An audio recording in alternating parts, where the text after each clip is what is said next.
So I did some work on this D4. It's a 7J series, 1940. It's time to start it up and move it back into the shed for winter storage. And I thought this would be a good opportunity to demonstrate and talk about what happens inside the engine when we manipulate these starter controls with the pinion control and the starter lever itself there. So let's go over to our training aids over at the D2 boneyard and take a look at that. All right, so we have our training aids set up here on the J Series D2. To imagine that 10 horsepower gasoline starting engine is mounted on top of the bell housing. Also imagine this whole starting unit is up mounted inside the bell housing. Now with the starting engine running, this idler gear will be constantly spinning up this outer gear, and through the viscous forces between this outer gear and the shaft, this whole thing will be spinning.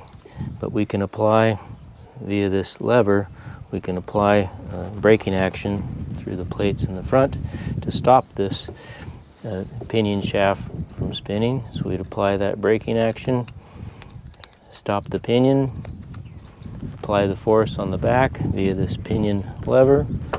That'll move this whole pinion sleeve and gear assembly forward, engaging with the flywheel ring gear. And once that's engaged, these latches will snap down over a plate on the back of the shaft, and we no longer have to hold the pinion control lever up in the engaged position. We can release that, let it fall back. We don't have to continuously apply forces to keep this pinion engaged. It'll be latched. So at that point, this will still be engaged with the flywheel ring gear. This will still be spinning.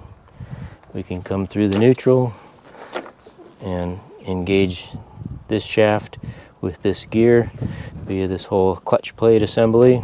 Come over center, and now this whole mass is spinning, ring gears turning, the diesel's coming up to speed because this is firmly joined through the clutch plates to spin this whole mass up to speed.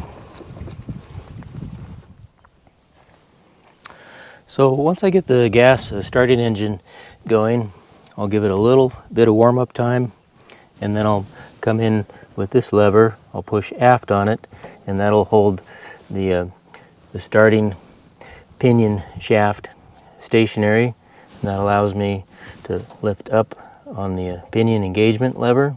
That'll engage that pinion sleeve. It'll latch itself. I'll be able to drop this and release it. Won't have to hold that anymore.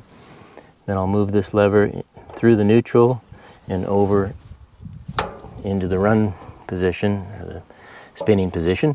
That'll lock up that clutch plate and get the diesel spinning. So that will do a couple things. It'll spin the diesel for oil pressure on the diesel. It'll also circulate the cooling fluid through the starting engine, so you can run this for quite a bit of time to spin everything up to speed, get it warmed up.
All right, that's about all I have for you. It's nothing cosmic about it. Pretty simple operation. Just always remember a couple things: to shut off the fuel at the gascolator, to shut off the pony motor. That'll keep the starting engine oil from being diluted by gasoline. And also, if you find yourself holding that starting pinion up manually, that's not really a good thing. You should be able to bring that pinion in, and it should latch. And it's really worth it if it's not latching properly to get in through this hole. Caterpillar gives you an 1 3/4 diameter hole to work through. It's not the easiest thing. It's a little like a ship in a bottle, but it's well worth it to keep from having to hold that up manually. All right, that's about all I have for you. Thanks for watching.